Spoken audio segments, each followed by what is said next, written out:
What's up, everyone? Welcome to the Quadcast, the show where we get real, get raw, and get loud about mental health, substance use, and the fight to take our lives back. Each episode, we're cutting through the stigma, dropping knowledge, sharing stories, and bringing the heat with guests who have lived it and aren't afraid to talk about it. So turn it up, lock in, and let's break barriers, spark change, and build a community that refuses to stay silent. You're tuned into the Quadcast, and let's get into it. You can find us on Patreon, Facebook, Instagram, or email us. The Quadcast is always looking for new guests, whether you're individuals that have experienced it, you're in law enforcement, treatment programs, nurses, doctors, or anyone that just has something to say. Come share your story with us on mental health or substance abuse. Warning, there's cussing in this video. If you don't like swear words, well, you're watching the wrong damn show.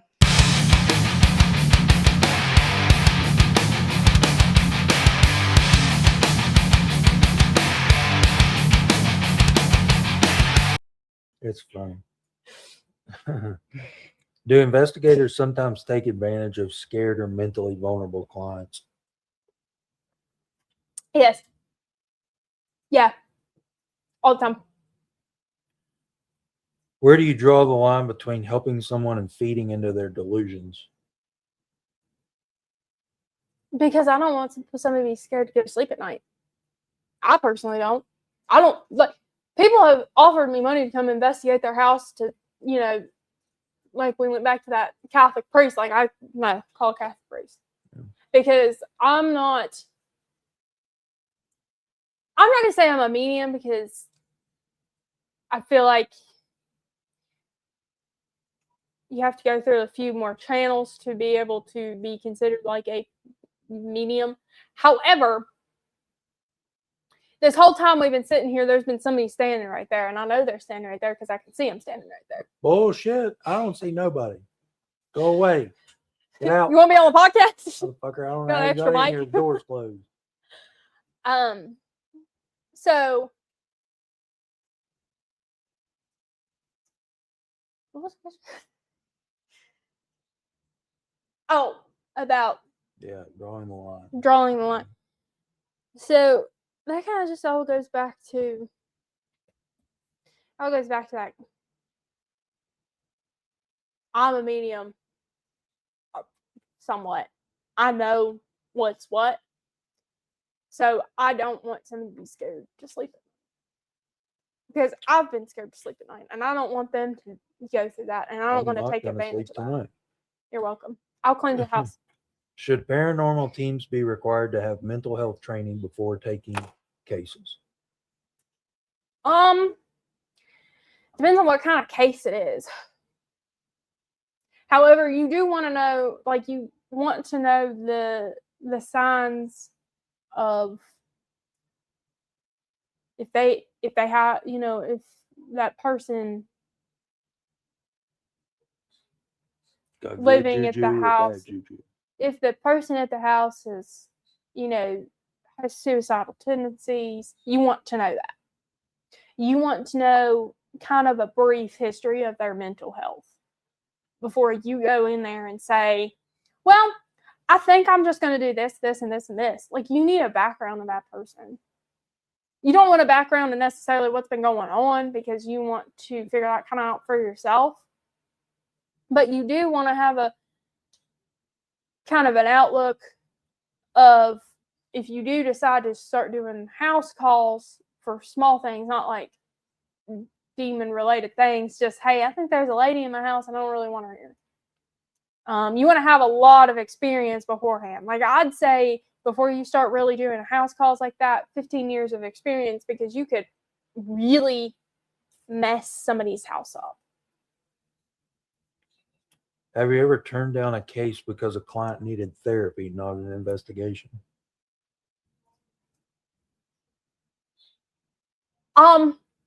Yeah, I have. And it's kind of, that goes back to, I'll give you the number of the Catholic Church. You should probably call them because I feel, what I'm feeling, sometimes it's kind of like a placebo effect. If you know that it is because I don't know until I get there, but if you know that somebody has kind of a background in, they're on some psych meds anyway and all of that stuff, I'll say, I'm feeling like I'm seeing that you need to contact a priest because they will give you a better insight than I ever could, kind of thing. So you tell them without telling them. Yeah. Because, like, if somebody's on psych meds anyway, my red flags automatically go up because I'm like. Do you think paranormal TV shows harm the credibility of the field? Yes. Yes, adventures, yes. Wow. Because it's all exaggerated. It's exaggerated. Because sometimes they will film there for 3 or 4 days and wear the same clothes in every shop, and they've been there for 3 or 4 days, and they're like, we're going to do an overnight at this investigation, one night only, and they've been there for 4 days. Trying to get things to happen. Right. Or they will use a walkie-talkie because a walkie-talkie has that frequency in it and will set a REM pod off. Right. Are paranormal influencers more focused on views than authentic investigation? It depends on who it is. It depends on who it is. My friend Drew is 100% about that evidence. Like, he wants to find evidence. And bigger people like the alleged demonologist is all about the views. And it's really easy. It's easy to find out who is who on TikTok, because if they're asking for 500 llamas before they start the investigation, you know why. Like, you know why. So that kind of leads us, is there corruption in the paranormal community? People selling fake evidence or cures? Yeah. Cures is how it's listed. Yeah. Back to, we need 500 llamas before that you start this video. Everybody that's ever watched Paranormal knows exactly who I'm talking about. I don't know if I want to ask this or not, but I'm going to. Oh, hold on. It's there's also the fake cures they will guarantee you purely 100% this rock will get rid of that ghost. Don't buy rocks on the internet. I mean, you can buy rocks on the internet. They're really pretty. Like, this one's got like holographic lines to it. Who in the industry do you think is lying or dramatically overhyping their abilities? I don't want to get canceled. The 500 llamas guy.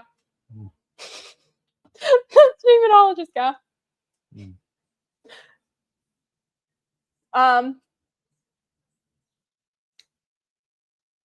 The urban investigator. No, I'm just kidding. I'm kidding. I'm wearing his merch as we speak. I'm kidding. I love Vince. Vince is the reason I started filming and stuff. He's the reason I started doing it. So no. But like,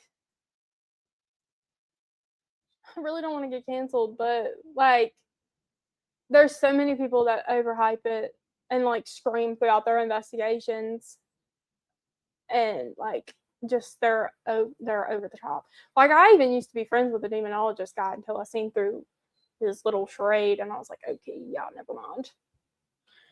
Do you think religious beliefs distort how people interpret paranormal activity? Yeah. Yeah. How so? So this kind of goes back to the whole everything's not a demon thing, because a lot of I'm not hating on religious people. Like, since I started going back to church and stuff, I have completely changed the way I investigate. But a lot of the religions will kind of just automatically think that every spirit is evil and a demon, because they can't explain it themselves. But sometimes it's literally just your mammal hanging around. Have you ever disagreed with a priest, medium, or psychic about what was happening?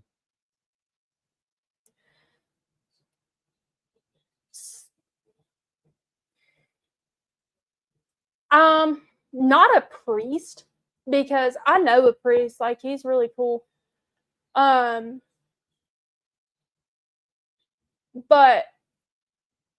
I've never disagreed with it. I don't think I've ever disagreed with anything he's ever said. I probably have, just because we have, different religious beliefs in general, because I think he's like Catholic. And I'm not. But I will say I have disagreed with a few mediums and psychics, just because there's a fine line between, like, psychics are like the ones that can tell the future. I should have brought my cards and give you a card reading on this thing. No, you don't like my cards. He doesn't like my cards. No, they're normally right. But very humbling. Yeah, no, I. For some reason, I'm friends with a card reader on Facebook now. Who is it? Sierra? No. I was gonna say it was Sierra. She's great. I love Sierra. It's kind of weird. I don't know where she came from. They just kind of pop up. But yeah, like being able to, like, health questions, like. Well, let me ask you this, and you're kind of tripped up. Are mediums mostly scammers, or have you met real ones? I've met real ones. I've met real psychics and stuff. Okay, so I can honestly say, like, I have met some real ones, because my friend Feathers, okay, I'm not going to say her real name, because she likes to keep that under wraps for her child's privacy, obviously. That's her street name. Feathers has told me things about me that I have never told her before.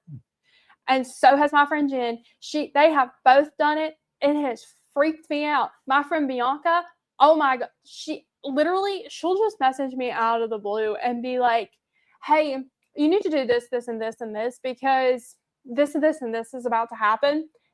And it will happen. Sierra is the same freaking way.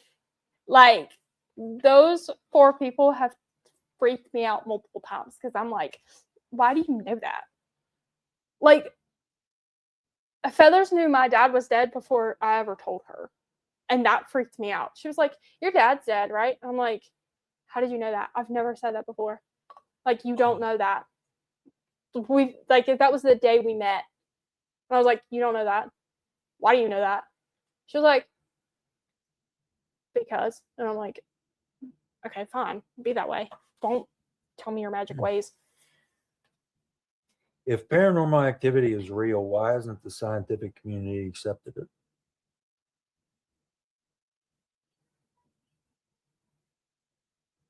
I don't know.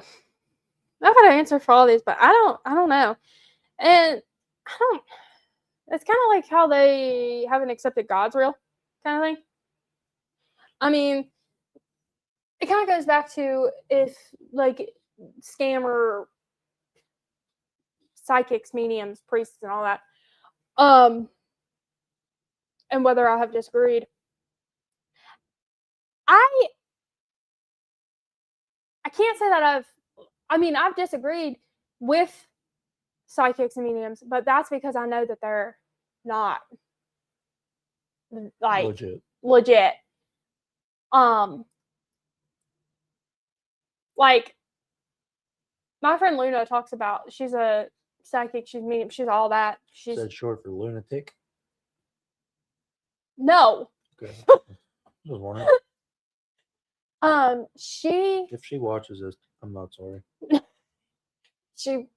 She says it like it is, too. Like, she is, but she talks about all the people that, like, do like dowsing rods and be like, yes or no, yes or no. I'll pay me $5 and I'll tell you if you're pregnant or not. Yeah. Because you can't Follow a person on Facebook or TikTok that does those rod things.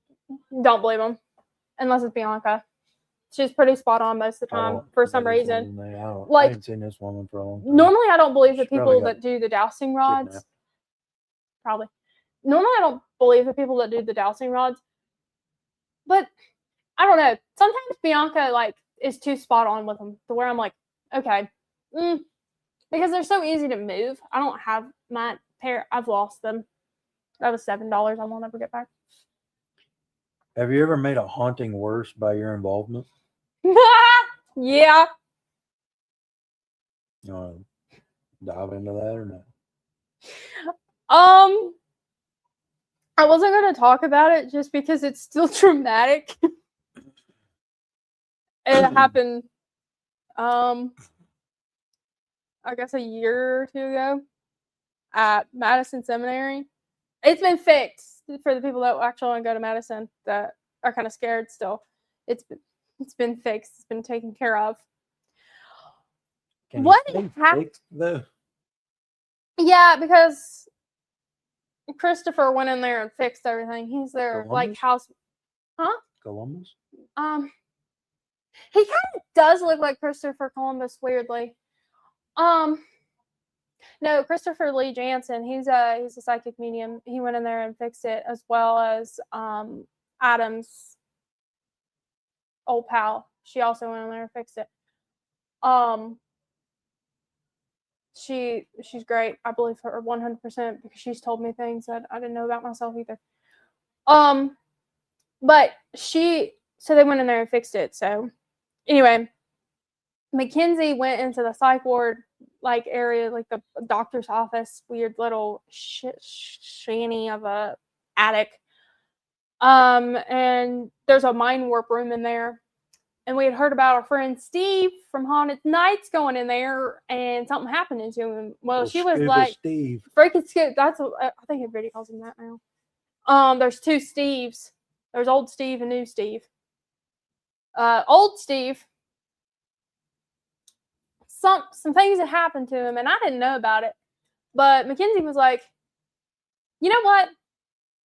She didn't ever say like, I think he's faking it. But she was like, I think it was exaggerated. I think I'm going to go in there and prove him wrong. And she went up there and I think prove him wrong was what set that off. Because the abusive whatever doctor or whatever was in that room, we don't really know what was in that room. She went in there cocky, and Steve went in there cocky. Way to go, Steve. I've jumped into Steve's arms. Don't do that. Steve has saved me. Steve saved me at West Penn whenever I was crying in the psych ward up there. But so she went in there and she was like, well, I think you're fake. I think you're like, she antagonized it. And she ended up what's called channeling, which that spirit in there went into her body. She did not want that to happen. She did not ask for that to happen. She did not give it permission for that to happen. Boundaries. And the ghost did not like boundaries. Well, she doesn't even really set boundaries as much, but she does now. She definitely does now. So it kind of took over her thought and her mental capacity. And she literally, we were outside in the big rec area. And we were like asking the spirits to do stuff. Like we didn't want to leave her alone. Everybody wanted to leave her up there. And I was like, hey guys, maybe let's not do that. My spidey senses kicked in. And she was talking, right, throughout this whole thing. And then she stopped talking. Like completely. Me and Emily were the ones that went in first. Or I can't remember whether me or Emily were first.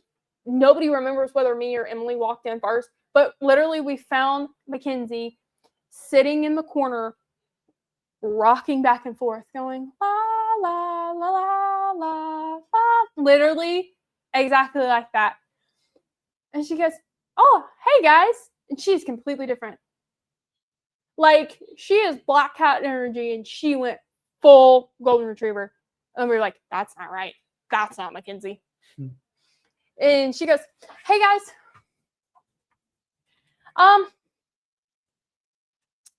Do y'all want to go play?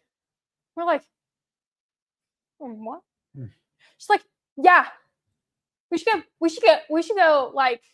go do something right now. We're like, we're investigating. We're literally doing something. She goes, bored. I'm bored. Like, we should go do something. Like, she had so much energy. And we're like, Emily and I are looking at each other at this point. Like, and then our friend Molly and our friend Kay were standing there like, I am kind of bored. And we're like, okay, what is going on now? We're like, what is happening? Like, this is one of those things, like, I can't explain. I don't know what's going on. And I'm like, okay, stop. Like, you're literally just stop. Like, I just went like this, and it was just like, don't do that. And I was like, Mackenzie, like, snap out of it. Like, we know you're faking. And I filmed most of this. Like, some of this is not the real conversation that was happening, but it's kind of like what kind of went on, because I don't really remember this part. She starts skipping. And like, normally we will like joke around and skip and stuff, but like, she's skipping and she's like humming. And she tries to skip down the stairs. And we had to like catch her. And we're like, okay, this isn't right. Like, this at this point, we're like, okay, whatever is touching her, whatever is in her, whatever, get out of her. You do not have consent to enter her body.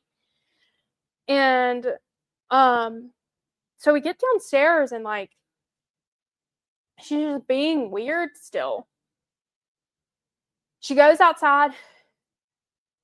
She comes back in, completely fine.